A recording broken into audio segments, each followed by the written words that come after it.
Narito ang paliwanag tungkol sa taon ng Wood Snake 2025 batay sa Feng Shui, isinalin sa Pilipino. Gitling gitling gitling. Mga katangian ng ahas sa 2025. Elemento, kahoy. Ang ahas, na sumisimbolo sa karunungan, intuition, at pagbabago, ay pinagsama sa elemento ng kahoy, na kumakatawan sa paglago, pagkamalikhain, at kakayahang umangkop. Ang kombinasyong ito ay nagdudulot ng matalinong pagpaplano, makabagong ideya, diplomasya at pagiging maparaan. Pagtuon sa personal at propesyonal na pag-unlad. Enerhiya, yin. Ang ahas ay isang yin sign, na naglalagay ng diin sa pagmumuni-muni, pagiging maingat, at lalim.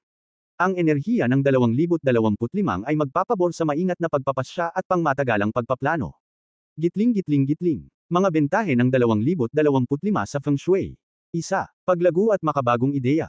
Ang elemento ng kahoy ay nagpapalakas ng paglago at oportunidad, kaya magandang taon ito para sa pagsisimula ng mga proyekto, pag-aaral, o pagpapalawak ng negosyo. Uusbong ang pagkamalikhain. 2. Tagumpay sa estratehiya. Ang karunungan ng ahas ay nag-uudyok ng maingat na pagpaplano. Magandang taon ito para sa mga pamumuhunan, basta't masusing pinag-aralan. 3. Harmonya sa relasyon. Ang yin na enerhiya ay nakakatulong sa mas malalim na komunikasyon at pag-unawa, kaya magandang panahon ito para sa pag-aayos ng alitan at pagpapalakas ng koneksyon. 4. Pagbabagong buhay. Kilala ang ahas sa kakayahang magpalit ng balat, na sumisimbolo ng pagbabago. Ang 2025 ay nagdadala ng oportunidad para sa personal na paglago at pagbabago. Gitling gitling gitling. Mga disbentahe ng 2025 sa Feng Shui. 1. Pag-aalinlangan at sobrang pag-iisip.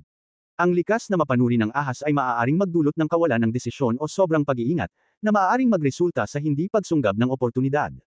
2. Nakatagong hamon. Ang banayad na enerhiya ng ahas ay maaaring kumatawan sa mga nakatagong panganib o panlilinlang. Mahalaga ang pagiging mapanuri at hindi agad nagtitiwala. 3. Pagtatalo sa malakas na enerhiyang yang. Ang yin na kalikasan ng taon ay maaaring makabangga ng mga dominanteng tao. Kailangang balansehin ang diplomasya at pagiging assertive. 4. Isyu sa kalusugan. Ang elemento ng kahoy ay may kaugnayan sa atay at nervous system. Ang stress at emosyonal na tensyon ay maaaring makaapekto sa kalusugan. Mahalagang alagaan ang sarili. Gitling gitling gitling. Mga tips sa Feng Shui para sa 2025. 1. Palakasin ang enerhiya ng kahoy. Gumamit ng berde at mga elemento ng kahoy sa bahay o opisina upang mapalakas ang paglago at harmonya.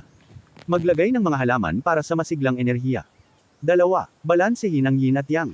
Maglaan ng oras para sa pagmumuni-muni at aktibong mga gawain upang maiwasan ang pagkabagal. Gumamit ng mainit na ilaw at nakakalma na kulay upang magbalanse ng enerhiya. 3. I-activate ang maswerteng direksyon. Tukuyin ang pinakamapalad na direksyon sa iyong lugar, tulad ng Timog Silangan, bahay ng ahas. Maglagay ng mga simbolo ng kasaganaan at tagumpay dito. 4. Magtuon sa personal na paglago. Mag-aral at tanggapin ang pagbabago ng bukas ang isip. Sa pamamagitan ng pakikiayon sa enerhiya ng taon ng Wood Snake, ang 2025 ay maaaring maging isang mabunga at nakakapagbago ng buhay na taon. Thanks for watching. Please follow and share if you like this video.